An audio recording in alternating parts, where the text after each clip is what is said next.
Hey guys, Dhanvi here, and today we'll explore how to get your property loan approved in Malaysia. 24 local. Recently, due to the pandemic, the commercial banks like Public Bank, Maybank, etc. has been making their rules and regulation more strict and making more people getting rejected for their property loans.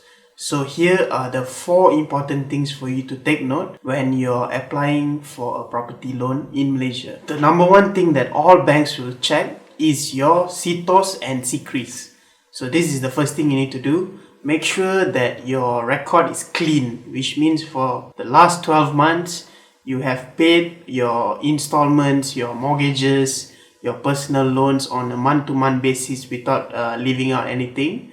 And also number 2, make sure there is no outstanding payment dues such as your phone bill or another bill where they may report in your CITOS. So make sure both of these are clean and clear, then we can proceed to the next step. Okay, the second thing that is important is your income. So for banks, they use this system called debt service ratio, which means they will take a certain percentage of your income, maybe 60% to 70% depending on which bank, and from there they will calculate how much of loan you are able to get. So to get your loan approved, the most important, you need to have at least a stable income, which means a 6-month pay slip, as well as sufficient income, which means you're not stretching the dollar to make this mortgage payment. There is enough leeway for you to comfortably pay your mortgage off. Third thing that you need to take note is you need to get all your documents ready. Alright, so some of the main documents is your 6-month bank statement, and another one would be your KWSP, and the third one would be your tax returns. So these are the 3 important documents that you need to have, and depending on the bank, certain banks they will ask for more supporting documents to further improve your case. The last thing that can help your situation would be your employment record, which means what kind of company are you working in. Usually people with working in like multinational companies such as Shell or Petronas, etc., they have a better chance of getting their loan approved because the banks have a big trust on bigger companies. If you're working in a smaller company, it is also possible.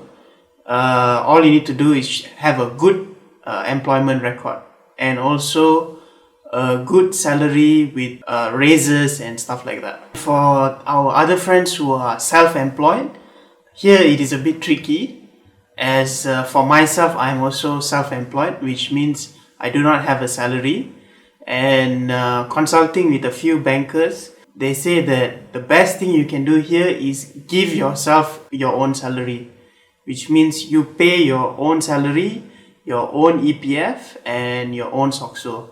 So this way you can also show that you have a stable income, just like someone with a fixed salary. Right, that's it for today. Just to recap, the 4 important things: make sure your CITOS and CRIS are clean.